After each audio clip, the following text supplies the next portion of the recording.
One night, little Johnny went to sleep and dreamt his Uncle Bill died. He woke up, and that evening, his dad got a call saying that Uncle Bill died. The next night, little Johnny went to sleep and dreamt his Aunt Joy died. He woke up, and then that evening, his dad got a call saying that Aunt Joy died. Little Johnny told his daddy, 2 days ago, I had a dream Uncle Bill died, and then yesterday, I had a dream Aunt Joy died. His dad said, "That's just a coincidence." The next morning, he tells his dad, I had a dream that my dad died. His dad was terrified. He had a terrible day at work and took every precaution. He didn't eat any of the food in case of food poisoning, and he drove slowly in case of a car wreck. When he finally got home, little Johnny's mom asked him how his day at work was. "Much worse than your day, I'm sure," his dad replied. I don't know, said his mom. The milkman dropped dead on the front porch today. A chicken farmer went to the local bar, sat next to a woman, and ordered champagne. The woman said, How strange. I also just ordered a glass of champagne. "What a coincidence," said the farmer, who added, "It's a special day for me. I'm celebrating." It's a special day for me too. I'm also celebrating, said the woman. "What a coincidence," said the farmer. While they toasted, the farmer asked, "What you celebrating?" My husband and I have been trying to have a child for years, and today, my gynecologist told me that I was pregnant. "What a coincidence," said the farmer. "I'm a chicken farmer, and for years all my hens were infertile. But now they're all set to lay fertilized eggs." That is awesome, said the woman. What did you do for your chickens to become fertile? "I used a different rooster," he said. The woman smiled and said, What a coincidence. For decades, 2 heroic statues, one male and one female, faced each other in a city park. Until one day, an angel came down from heaven. "You've been such exemplary statues," he announced to them, "that I'm going to give you a special gift. I'm going to bring you both to life for 30 minutes, in which you can do anything you want." And with the clap of his hands, the angel brought the statues to life. The 2 handsome figures approached each other, a bit shyly, but soon dashed for the bushes, from where shortly there could be heard a good deal of giggling, laughter, and shaking of branches. 15 minutes later, the 2 statues emerged from the bushes with wide grins on their faces. "You still have 15 more minutes," said the angel, winking at them. Grinning even more widely, the female statue turned to the male statue and said, Great, only this time, you hold the pigeon down and I'll do my business on its head. One evening, a man and his wife are discussing what they think their son will be when he grows up.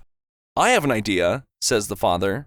With that, he puts a crisp $10 bill, a bottle of fine whiskey, and a Bible on the coffee table. If he takes the money, he'll be a banker. If he takes the whiskey, he'll be a drunk. And if he takes the Bible, that means he'll be a preacher. The man and his wife hide just before their son comes in the door. As they watch from where they're hiding, the boy goes over to the coffee table. First, he picks up the $10 bill, looks at it, and sets it down. Then he picks up the bottle of whiskey, uncorks it, sniffs it, and sets it down. Lastly, he picks up the Bible, leafs through it, and sets it down. Then, the boy takes the money and stuffs it into his pocket, grabs the whiskey, and walks off with the Bible under his arm. "Well, how do you like that?" exclaims the father. "He's going to be a politician!" A mall manager has 3 spaces to rent, all in a row. A prospective lessee by the name of John shows up and says he wants to rent the space on the left for a menswear shop. "That's fine," the mall manager says. "You also get free signage. What do you want on the sign?" "Menswear," says John. A second guy named Richard comes along and asks to rent the right-hand space for his gentleman's formal wear business. When asked, he wants menswear on his sign. The mall manager tells him that the left-hand shop will also have the same sign. No problem, says Richard. Finally, a third man, Gary, comes along to rent the middle space. The manager is somewhat concerned because this guy also has a menswear shop. The manager explains that the shops on either side of his are both menswear, and that's what their signs say. He then asks Gary what he wants on his sign. Gary chuckles and replies, "Main entrance." A man is flying in a hot air balloon when he realizes that he's lost. He vents some air from the balloon to get lower to the ground to find someone to help him. After a while, he sees someone down below walking across the field. He calls out to the man below, "Hey, can you tell me where I am?"